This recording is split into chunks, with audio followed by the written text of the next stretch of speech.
귀한 찬양 감사합니다. 우리 찬양을 기억하시면서 우리 옆에 분하고 이렇게 인사했으면 좋겠습니다. 십자가만 바라봅시다. 한번 인사하시죠.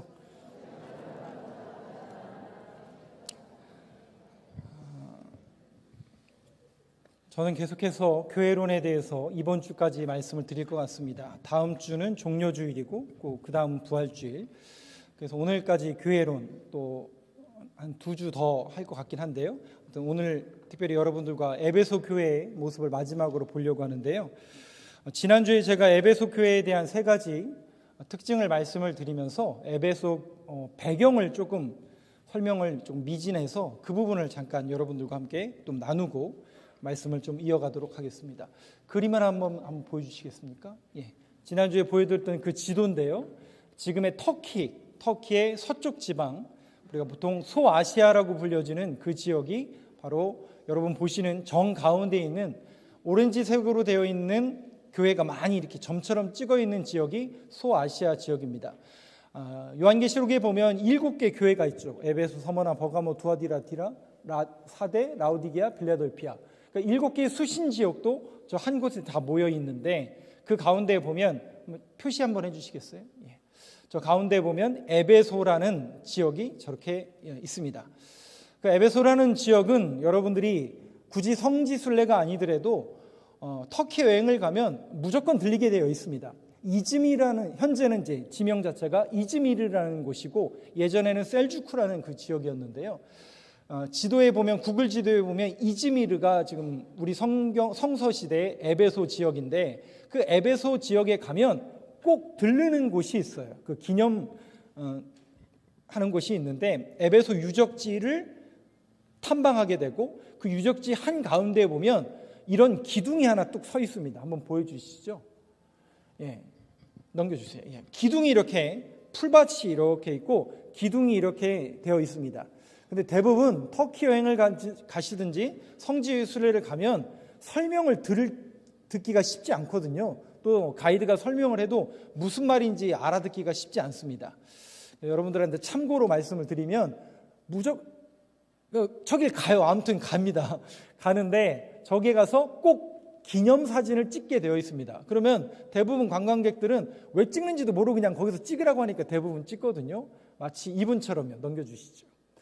저기에 얼마나 큰 사이즈냐면 저 정도예요. 예, 제가 블로그에서 삽입해 왔는데 저 정도로, 그러니까 사람이 보이시죠?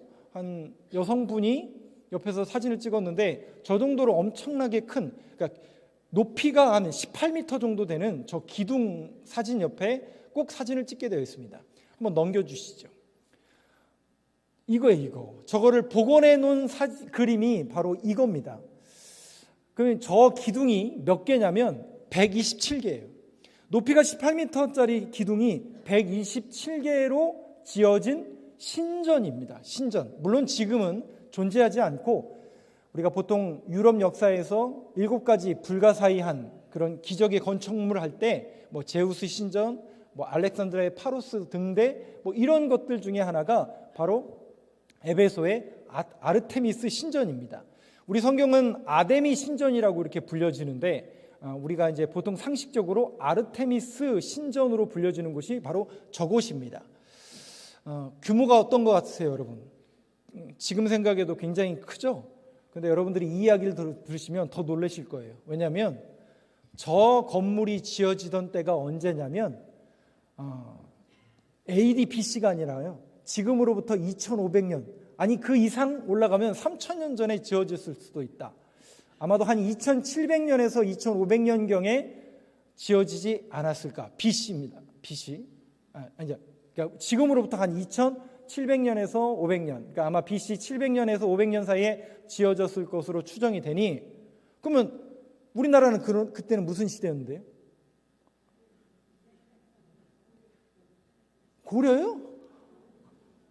고조선 이전입니다. 고조선, 그러니까 나라라는 게 존재하지 않을 때에 이미 그리스는 저런 신전을 지을 정도니 어마어마한 그런 문명과 부를 축적한 도시가 어디였을까요? 바로 이 에베소라는 도시였다라는 것을 상징으로 보여주는 그림입니다. 제가 이 부분을 여러분들한테 꼭 알려드려야 됩니다. 왜냐하면 이 도시 자체가 저런 문화, 특별히 저 아르테미스라는 신전을 지을 정도로 엄청난 부와 명예와 권력과 돈과 많은 사람들이 모인 도시가 어디냐면 바로 이 아르테미스 신전이 있는 에베소입니다. 그 신전 안에 이런 신상이 있었을 걸로 추정이 됩니다. 이게 에베소 박물관에 가면 아르테미스, 여러분들이 그냥 상식적으로 쉽게 말씀드리면 세일러문에 보면 그 달의 여신 있잖아요. 그 아르테미스가 저 여신이래요. 전혀 매치가 안 되지만, 상상이 안 되지만, 지금은 우리의 상식과 윤리나 도덕과 기준으로 모든 걸 판단하다 보니까 저 신상이 이상해 보일지 모르지만 그 당시에는 아주 유명한 신상 중에 하나가 바로 이 아르테미스 신상이었습니다. 특징적인 건 뭐냐면요, 저 신상에 손이 양쪽에 이렇게 있죠. 그리고 가슴에 둥근 저게 뭘까요? 가슴입니다. 근데 24개의 가슴을 가질 정도로 다산의 상징이 아르테미스 신상입니다. 그러니까 이 신을 믿으면 두 가지의 축복이 주어진다고 생각하는 거죠. 자녀를 많이 낳게 되고 부를 많이 얻게 된다. 왜냐하면 이 아르테미스가 실상은 그 옆에 동물 두 마리가 있는데 사냥의 신이거든요. 처녀의 신이기도 하고 사냥의 신이기도 해서 부와 다산을 상징하는 여신이 바로 이 신입니다. 그러니 많은 이들이 이 신을 믿었고 이 신전 앞에 와서 헌금하고 또 거기에 있는 여사제들과 성적인 그런 문란함이 펼쳐졌던 곳이 바로 이 에베소라는 것입니다. 그런 많은 부와 명예, 권력, 돈 이런 것들이 온통 가치관으로 점철되어 있는 그 에베소라는 도시에 누가 도착하냐면 사도 바울이 도착하는 거예요. 그리고 사도 바울이 예수 그리스도의 복음을 전합니다. 그 복음은 다신을 믿으라는 겁니까? 유일하신 예수 그리스도만을 믿으라는 겁니까? 유일하신 예수 그리스도만을 믿으라니까 당연히 이런 가치관과 부와 명예로 모든 것이 점철되어 있던 그 철학까지도 가치관까지도 전부 거기에 물들어 있었던 사람들은 그것을 받아들이기가 쉽지 않았던 거죠. 그것을 가장 극명하게 보여주는 사건이 사도행전 18장에 보면 에베소에서 사도 바울이 복음을 전할 때 데메드리오라는 사람한테 쫓겨나요. 그 데메드리오가 뭐 하던 사람이냐면 바로 저 신상을 은으로 만들어 부어서 생업을 하던 사람이에요. 그러면 여러분 생각해 보세요. 저 신전 때문에 먹고 사는 사람이 한두 명이었을까요? 여사제만 해도 수천 명이었죠. 또 숙박, 식당, 또 은장색, 즉 뭡니까? 드라빔을 만드는, 우상을 만드는 그런 일들을 하는 사람들이 그 동네에 질비했다라는 것이죠. 그러니까 저 신전 하나로 인해서 수천 명, 수만 명이 먹고 사는 그런 생업이 유지됐는데 갑자기 사도 바울이라는 사람이 와서 그거는 다 미신이고 우상이니 그거 믿지 말고 유일하신 예수님만 믿어야 된다. 이러니 그 사람들이 이거를 아멘 할렐루야 하고 받아들였을까요? 너 뭐하는 놈이야? 이런 식으로 받아들였을 거예요. 전자보다는 후자일 가능성이 굉장히 농후했던 거죠. 그런데 여러분, 가장 확실한 원리와 방법이 결국 사람은요, 뭘 따르게 되어 있냐면 진리를 추구하고 진리를 따르게 되어 있습니다. 왜냐하면요, 저런 이방신이나 세상의 것들은 시간이 지나가면 다 녹슬고 사라지지만 인류 역사 속에서 결국 무엇이 존재하고 무엇만 남냐면 진리만 남게 되었거든요. 푸른 마르고 꽃은 시들지만 우리 하나님의 말씀은 영영이 서리라고 말씀하신 것처럼 그 진리의 말씀이 되시는 예수 그리스도, 그분의 복음이 거기에 떨어진 거예요. 그러면 여러분, 열매가 나타날까요? 안 나타날까요? 그 복음이 확실한 거고 그 복음이 참된 믿음이라면 반드시 열매를 맺게 되어 있습니다. 아무리 세상이 약하고 아무리 세상이 돈의 가치관과 권세와 로마 황제의 명령에 주눅드는 그런 교회 시대를 맞이한다 할지라도요, 거기에 옳은 가치관, 옳은 복음, 옳은 믿음이 심어지면 반드시 열매 맺게 되어 있습니다. 에베소 교회에 그 복음의 씨앗이 떨어진 거예요. 물론 저항도 있었고 반대하는 세력도 있었고 교회를 무너뜨리는 세력도 있었지만 복음이 심어지니까요, 거기에서 왜 그런 줄 아세요, 여러분? 복음에는 생명력이 있기 때문에 그렇습니다. 복음이 떨어지면 생명이 그 안에 있기 때문에 자라게 되어 있는 거예요. 물론 시간도 걸릴 수 있고 어떤 교회는 급속히 부흥하는 교회도 있지만 어떤 교회는 잘 천천히, 또 어떤 교회는 나중에, 반드시 열매를 맺게 되어 있습니다. 왜냐하면 그것이 하나님의 원리이고 하나님의 통치이고 하나님의 방법이기 때문에 그렇습니다.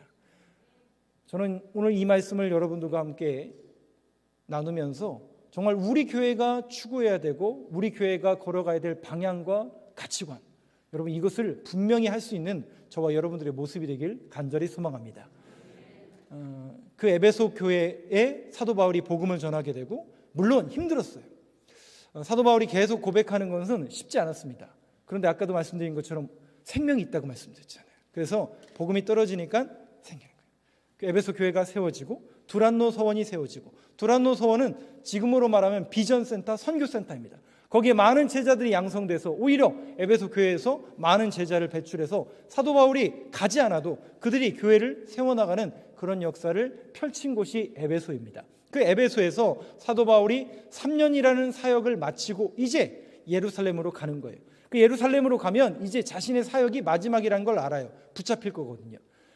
자신이 이제 에베소로 못 돌아온다는 사실을 다시 한번 에베소 교회에 주지시키며 사도 바울이 마지막 유언과도 같은 예언의 말씀을 전하는데, 그 말씀이 무엇인지 사도행전 말씀 한번 보여주시죠. 20장 29절 말씀 한번 같이 한번 읽겠습니다. 시작. 내가 떠난 후에 사나운 이리가 여러분에게 들어와서 그 양떼를 아끼지 아니하며. 자, 사도 바울은 이제 돌아갑니다. 그런데 못 와요. 왜냐하면 이제 붙잡혀서 자신의 사역을 마칠 거라는 것을 알고 있었기 때문에 다시는 에베소에 못 온다는 것을 압니다. 그런데 3년 동안 많은 헌신과 눈물로 인해서 교회가 부흥하였고 많은 사역자들이 그 안에 파생되게 되었습니다. 그러니 이제 사도 바울이 돌아간다고 하니, 또 다시는 못 온다고 하니 많은 사람들이 그 바닷가까지 마중을 나온 거죠. 사도 바울 선생님, 안 가면 안 됩니까? 더 사역을 하셔야 되는 거 아닙니까? 이렇게 재촉하는 사람도 있었고, 계속해서 그 사도 바울이 떠나는 것을 아파하는 그런 모습 가운데 사도 바울이 에베소 교회를 향해서 이렇게 예언합니다. 내가 떠난 후에, 사도 바울이 떠난 후에 사나운 이리가 에베소 교회에 들어와서 그 양떼를 아끼지 아니하며. 이 사나운 이리는 뭐예요? 결국 외부에 있는 내부를 공격하기 위한 사나운 이리, 즉 지금으로 말하면 이단자들, 거짓 증거자들, 거짓 선지자들이 교회 안에 들어올 거라는 거죠. 여러분, 그런 일이 일어나면 됩니까, 안 됩니까? 그냥 우리가 막연하게 안 될 거라고만 생각하시면 안 됩니다, 여러분. 교회의 역사는 박해의 역사이고 교회의 역사는 이단과의 역사입니다. 반드시 그런 일들이 일어납니다. 그런데 사도 바울이 그것만 얘기하는 게 아니라 너희들을 공격하는 그 사나운 일이가 반드시 있을 것인데 에베소 교회는 이 말을 꼭 지켰으면 좋겠다. 넘겨주시죠. 무엇을 부탁하느냐? 31절 말씀입니다. 같이 읽겠습니다. 시작. 그러므로 여러분이 일깨어 내가 3년이나 밤낮 쉬지 않고 눈물로 각 사람을 훈계하던 것을 기억하라. 3년 동안 사도 바울이 복음을 전하고 복음을 가르치고 복음을 통해서 그들에게 사역했던 것을 너희들이 기억하며. 넘겨주시죠. 같이 읽겠습니다. 지금 내가 여러분을 주와 및 그 은혜의 말씀에 부탁하노니 그 말씀이 여러분을 능히 든든히 세우사 거룩하게 하심을 입은 모든 자 가운데 기업이 있게 하시리라. 사도 바울이 부탁하는 게 뭐예요? 사나운 이리가 들어올 건데 그 사나운 이리가 들어오지 못하도록, 들어와서 판치지 못하도록 분별할 수 있는 실력, 그 능력은 오로지 은혜의 말씀에 부탁하노니. 그러니까 그들의 신앙의 기초, 그들의 가치관, 이 모든 것이 하나님의 말씀의 기준이 되어서 그 말씀을 든든히 붙드는 교회가 되어라 라고 에베소 교회의 마지막 유언과 같은 그런 부탁을 던지는 겁니다. 그러면 이 에베소 교회가 이 사도 바울의 마지막 유언을 잘 받아들였을까요? 안 받아들였을까요? 라고 질문하면 잘 모르시겠죠. 안 받아들였다니 그렇고 잘 받아들였다니 얘기할 이유가 없는 것 같고, 근데 여러분 실상은 잘 받아들였어요. 놀랍게도 사도 바울이 이 명령하고 부탁한 은혜의 말씀을 너희들이 잘 붙들어라. 그래서 사나운 이가 들여온다 할지라도 말씀으로 분별해내고 말씀으로 이겨내라. 이 사실을 에베소 교회가 받아들인 거예요. 그래서 이 에베소 교회에 보낸 사도 요한의 편지, 그게 요한계시록이잖아요. 그 요한계시록의 수신자 중에 7교회 중에 하나가 에베소 교회인데 그 에베소 교회를 사도 요한은 처음에는 이렇게 칭찬하고 있습니다. 한번 보여주시죠. 요한계시록 2장 1절 말씀인데요. 같이 읽겠습니다. 시작. 에베소 교회의 사자에게 편지하라. 오른손에 있는 7뼈를 붙잡고 7 금촛대 사이를 거니시는 이가 이르시되, 지금 에베소 교회를 향해서 사도 요한이 하나님의 예언의 말씀을 전하는데 2절 말씀입니다. 같이 읽겠습니다. 내가 내 행위와 수고와 내 인내를 알고 또 악한 자들을 용납하지 아니한 것과 자칭 사도라 하되 아닌 자들을 시험하여 그의 거짓된 것을 내가 드러낸 것과. 그러니까 잘 분별해냈다는 얘기예요, 안 했다는 얘기예요. 그 사도 바울의 부탁을 들어서, 즉 하나님의 말씀을 마음에 새기고 그것을 가치관과 기준으로 삼아서 사나운 일이가 들어왔지만, 그 사나운 일이는 자칭 사도라 거짓하는 사람들, 시험하는 자들, 거짓된 것을 드러내는 사람들이 들어왔지만 하나님의 말씀이 든든히 서 있으니까 이것들을 분별해내고 이것을 구별해내고 든든히 교회가 쓸 수 있었다는 거죠. 그런데 그렇게 한다는 게 쉽지 않죠. 그래서 여기 보니까 너의 행위와 수고와 너의 인내를 알고, 그 말씀을 붙잡고 버티는 거예요. 그 말씀을 붙들고 견디는 겁니다. 3절 말씀 보여주시죠. 같이 읽겠습니다. 또 내가 참고 내 이름을 위하여 견디고 게으르지 아니한 것을 아노라. 여러분, 칭찬 같으세요? 아니면 반대인 것 같습니까? 칭찬이죠. 여기까지는 칭찬이에요. 정말 너희들이 사도 바울이 예언한 것처럼 하나님의 말씀을 붙들고 잘 참고 잘 견뎌냈구나, 게으르지 아니했구나, 이것 칭찬하지만, 자, 이러다 보니까 무슨 문제가 발생했냐면 말씀을 굉장히 강요했어요. 말씀이 항상 기준이 되어야 된다. 이것은 더해도 더할 나위 당연히 중요한 이야기죠. 말씀, 진리. 그러다 보니까 자연스럽게 이렇게 돼버린 거예요.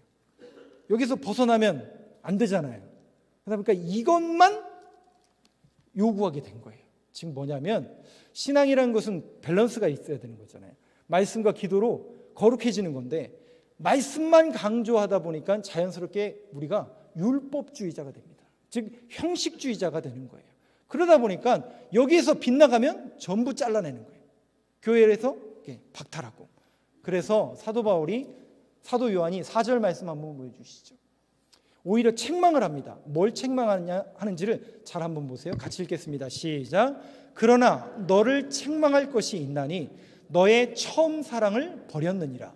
자꾸 말씀을 강조하고 진리를 강조하다 보니까, 성경책을 강조하다 보니까 이 형식주의가 되고 율법주의가 된 거죠. 그러니까 교회 안에 초신자가 왔는데, 우리는 대부분 여기 교회 생활에 익숙하신 분들이잖아요. 그러니까 우리는 이게 너무나 익숙한 패턴인데 전혀 그런 환경과 분위기를 모르는 분이 교회 안에 들어왔는데, 일단은 교회에 등록하셨으니까 11조는 얼만큼 하셔야 되고 출석은 얼만큼 하셔야 되고, 이렇게 되는 거예요.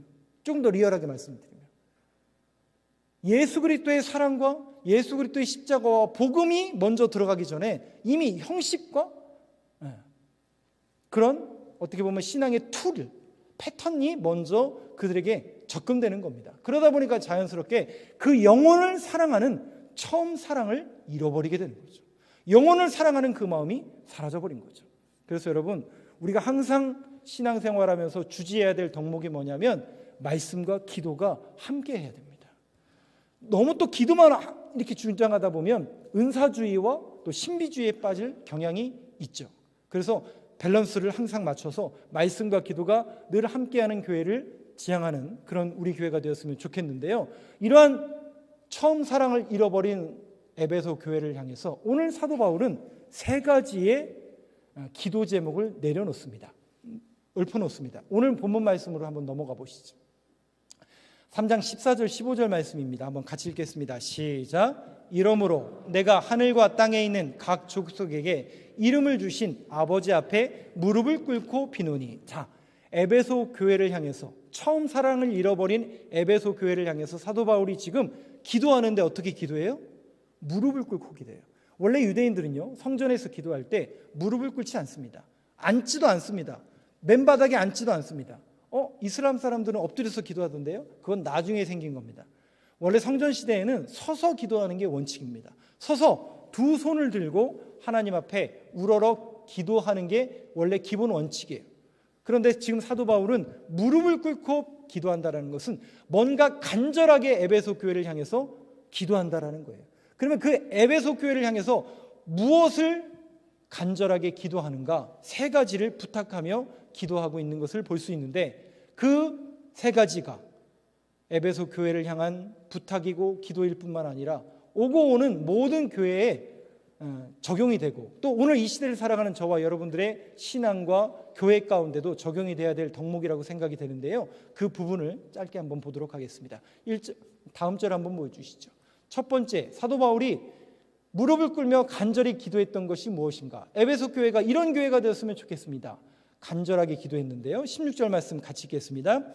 그의 영광의 풍성함을 따라 그의 성령으로 말미암아 너희 속사람을 능력으로 강건하게 하시오며. 첫 번째는요, 에베소 교회를 향해서 속사람을 능력으로 강건하게 하시오며. 속사람, 그럼 반대는 겉사람이 되겠죠. 우리는 겉사람과 속사람으로 되어 있습니다. 근데 이 속사람과 겉사람, 우리가 예수를 믿음으로 인해서 예수의 생명이 우리 속사람 안에 들어왔어요. 그런데 이 겉사람은 약합니까? 강합니까? 저는 강해 보이시죠? 좀 여러분들보다는 좀 등치가 있으니까. 근데 이 겉사람이요, 약해요. 왜냐하면 누가 때리면 아플까요? 안 아플까요? 아프지 않은 사람이 비정상인 거죠. 아픈 게 정상인 겁니다. 아파요. 그리고 우리의 마음도 약해서 누가 싫은 소리하고 실망하는 소리, 너 왜 이렇게 못하냐? 이런 소리 들을 때마다 마음은 절망하게 되어 있습니다. 왜냐하면 연약해서 그래요. 우리가 약해요. 속사람도 그렇고 겉사람도 그렇고 약해요. 그런데 사도 바울이 에베소 교회를 향해서 무엇이 강건해지기를 원한다고요? 우리의 속사람. 그러면 그 속사람이 어떻길래 사도 바울은 왜 강건해지기를 원했을까? 로마서 말씀을 한번 보여주시죠. 그 다음 절 23절도 보여주세요. 한번 22절 23절 연속해서 읽어보겠습니다. 시작. 내 속사람으로는 하나님의 법을 즐거워하되 내 지체 속에는 한 다른 법이 내 마음의 법과 싸워 내 지체 속에 있는 죄의 법으로 나를 사로잡는 것을 보는도다. 우리의 속사람과 우리의 겉사람이 뭐 한다고요? 싸운대요. 왜냐하면 우리 안에 예수의 생명이 들어왔기 때문에 그 양심이 있어요. 예를 들면 이런 거죠. 제가 목사잖아요. 여러분들이 아니라고 해도 저는 그냥 목사예요. 그래서 아침에 저도 일어날 거 아니에요. 그러면 아침에 일어나면 머리는 이렇게 떡지고 얼굴은 띵띵 붓고 거울을 볼 거 아니에요. 제가 화장실 가서 새벽 예배를 이제 나가야 되니까. 그럼 거울을 보면 누가 거기에 있습니까? 저도 깜짝 놀라죠. 이게 누구야? 그때 저는 항상 결심을 합니다. 기호야, 네가 목사인데 오늘 하루 정신을 차리고 살아야지. 그 다짐과 결단을 매일 아침마다 합니다. 우리 속사람이 그렇게 다짐하고 결단을 해요. 근데 여러분, 그 다짐이 얼마큼 갈까요? 쉽지 않습니다. 쉽지 않아요. 아무리 우리가 결단하고 다짐하고 기도하고 하나님 앞에 구해도 쉽지 않아요. 왜냐하면 연약하기 때문에 그래요. 우리의 겉사람, 이 약한 겉사람이 자꾸 어느 방향으로 가냐면 속사람을 지향하는 게 아니라 이 겉사람은 자꾸 세상, 아까 말씀 로마서의 23장 24절에 있는 것처럼 죄의 법을 지향하는 거예요. 그러니까 속사람과 겉사람이 어떻게 되는 거예요? 양쪽에서 팽팽하게 줄다리게 하니까 내 마음이 곤고해지는 거예요. 여러분, 신앙생활하는 게 왜 힘든 줄 아세요? 못 먹고 못 살아서 힘든 게 아니에요. 우리는 그런 시대가 지금 아니잖아요. 저희는 지금 절대적인 빈곤의 시대가 아니라 상대적인 빈곤의 시대입니다. 못 먹고 못 살아서 어려운 게 아닙니다. 힘들어서 어렵다고요? 뭐가 그렇게 어려우신데요? 정말 우리가 어려운 건 뭐냐면 바로 이 영적인 문제예요. 내 안에 하나님께서 내주하심으로 인해서 양심이라는 것을 주셔가지고 그 양심이라는 것 때문에 차마 그렇게 못하는 거예요. 목사기 때문에 안 하는 거예요. 목사기 때문에 착하게 살아갈 수밖에 없어요. 그래서 힘든 거예요. 그래서 지키는 거고요. 그러다 보니까 자연스럽게 이 양극단에서 영적인 싸움이 벌어진다는 것이죠. 이것은 비단 우리만 그런 게 아니라 사도 바울도 그랬다라는 거예요. 넘겨주시죠. 그 다음 말씀 24절 25절 제가 읽겠습니다. 오호라 나는 곤고한 사람입니다. 그래서 곤고한 사람이라고요. 마치 빨래를 양쪽에서 비틀면 어떻게 돼요? 짜내잖아요. 짜내는 것처럼 내가 곤고한 사람이라는 거죠. 이 사망의 몸에서 누가 나를 건져내랴. 우리 주 예수 그리스도로 말미암아 하나님께 감사하리로다. 사도 바울이 이 사망에서 구원해내 주는 예수 그리스도께 감사한대요.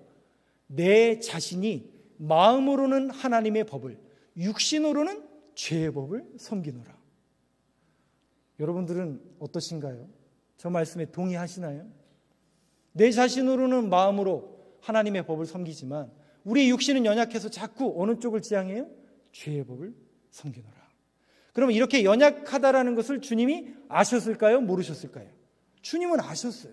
그래서 로마서 8장으로 넘어가면 성령님이 그래서 오신다라는 거예요.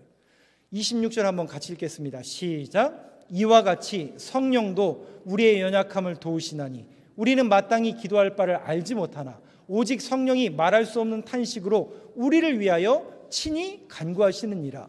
여러분, 그러면 저 말씀을 여러분들이 읽고 들으셨다면 우리가 성령님의 인도하심을 구해야 되는 게 정상입니까? 비정상입니까?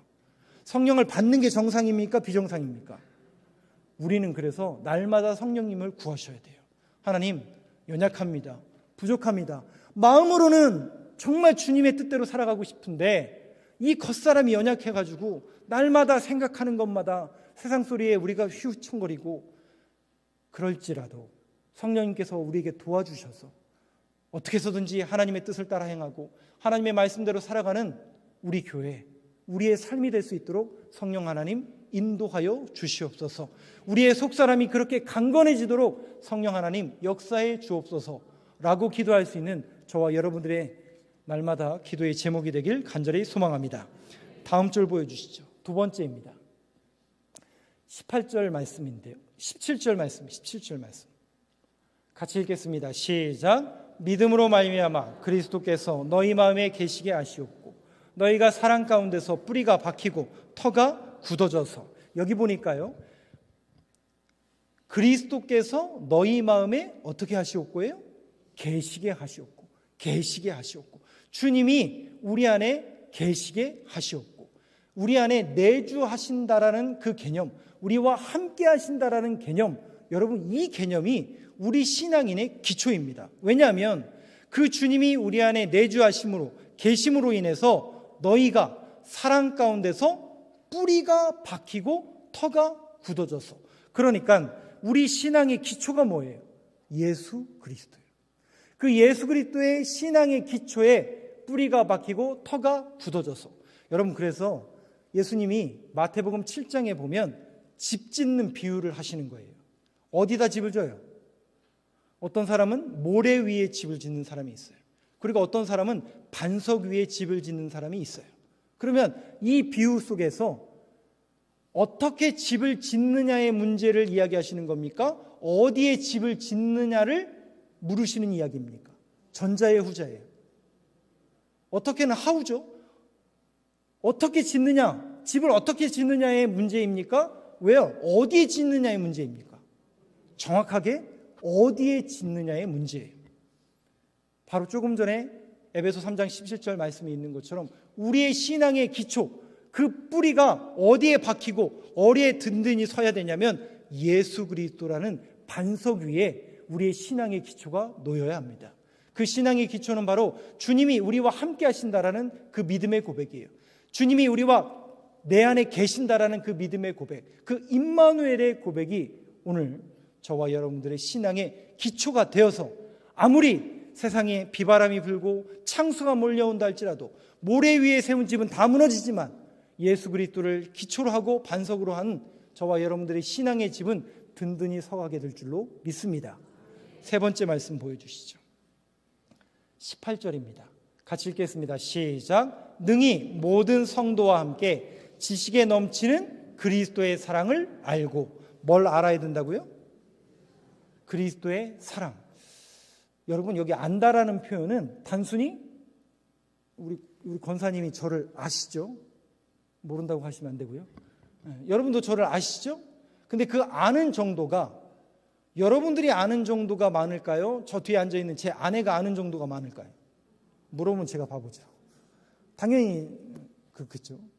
그 안다라는 그런 개념을 말하는 걸까? 여기서 중요한 것은요, 그 깊이입니다. 그 알아가는 깊이를 말하는데, 예수 그리스도의 사랑, 그 예수 그리스도의 사랑을 한 단어로 녹여낸 그 상징물이 여러분 뭡니까? 이거죠. 이거죠. 뭐예요? 화분 말고요. 십자가. 예수 그리스도의 사랑을 한 단어로 함축한 건 십자가입니다. 그러면 그 십자가에 예수 그리스도의 어떤 사랑이 녹여져 있죠? 두 가지입니다. 우리의 죄를 대속하기 위한 대속의 은혜가 바로 이 십자가에 녹여져 있습니다. 그리고 이 십자가를 믿는 이들에게, 그 예수 그리스도의 대속의 십자가를 얻은 이들에게 어떤 길을 열어주신 거예요? Eternal life, 영원한 생명을 허락해 주셨죠. 요한복음 14장에 보면 내가 곧 길이요 진리요 생명이니 나로 말미암지 않고는 아버지께로 올 자가 없느니라. 그 영생의 길을 예수 그리스도께서 열어주신 거예요. 십자가에서 대속의 은혜와 예수 그리스도께서 영원한 생명을 우리에게 허락해 주신 그 사랑을 어떻게 하라고요? 알고 그 다음 절 한번 보시죠. 19절 말씀 한번 같이 읽어보겠습니다. 시작. 그 너비와 길이와 높이와 깊이가 어떠함을 깨달아 하나님의 모든 충만하신 것으로 너희에게 충만하게 하시기를 구하노라. 그러니까 제가 지금 드린 말씀을 이해를 못하면 딱 19절만 딱 놓고 이야기하면 저게 무슨 말씀인가? 라고 이해가 어렵지만 그 예수 그리스도의 대속의 십자가와 영생을 열어주신 그 사랑을 아는 그 알미, 그 너비와 길이와 높이와 깊이가 어떠하다는 거예요? 우리의 상식으로는 측정이 불가하다는 거죠. 그래서 이 믿음의 고백으로 만들어진 찬양이 그 크신 하나님의 사랑, 그걸 기록할 수 있어요? 다 기록 못하고 다 말로 못한다. 그 사랑을 어떻게 하라는 거예요? 알기를 원하노라. 그러니까 여러분들이 예배의 자리에 나와서 꼭 확인해야 될 게 있습니다. 지금 저와 여러분이 이렇게 공공의 장소에서 이렇게 많은 분들이 함께 예배드리고 있지만 실상은 저와 여러분이 지금 누굴 만나러 오셨어요? 저를 만나러 오신 분 한 분도 안 계시잖아요. 저와 여러분은 주님을 만나러 오셨습니다. 그 주님 앞에 우리는 1대1로 서 있는 거예요. 비록 우리가 이 공동체, 교회라는 공동체 속에서 다수가 예배를 드리고 있지만 다수가 주님을 만나는 게 아니에요. 실상은 1대1로 만나는 겁니다. 그래서 우리가 이 자리에 와서 확인해야 될 게 뭐냐면, 그렇습니다 주님, 저는 오늘도 이 예배당에 와서 주님을 만나길 원합니다. 그 주님을 1대1로 만나길 원하는 신 앞에 선 단독자입니다. 그런 믿음의 고백으로 확인하는 겁니다. 주님의 사랑을 확인하는 거예요. 주님의 십자가를 바라보는 겁니다. 그 은혜의 깊이와 그 은혜의 충만함을 다시 한번 느낄 수 있는 그 예배의 현장과 그 자리가 바로 이 자리가 되길 간절히 소망합니다. 그 사실이 여러분들 안에 있어야 돼요. 그 자존감과 그 정체성이 여러분들 안에 있어야 새롭게 시작된 한 주간의 삶 속에서 죄송해요. 이런 말이 갑자기 튀어났어요. 저도 급발진했어요. 그 확신함이 없으니까 무너지는 거죠. 그 십자가를 바라보는 시선과 믿음의 고백이 없으니까 세상 사람인지 교회 다니는 사람인지 구별이 안 되죠. 그런데 저와 여러분이 예배당에 나와서 그 십자가를 바라보고, 주님, 이 한 주도 십자가만 바라보며 살아가겠습니다. 그 결단과 그 확인, 바로 오늘 이 예배가 그런 확인의 자리가 되길 간절히 소망합니다. 그리하여 새롭게 시작된 한 주간의 삶 속에서도 믿음의 주여 온전하게 하시는 인 예수님 바라보면서 묵묵하게 신앙인의 삶을 영위해 나가는 저와 여러분들의 모든 발걸음이 되길 간절히 소망합니다. 기도하겠습니다.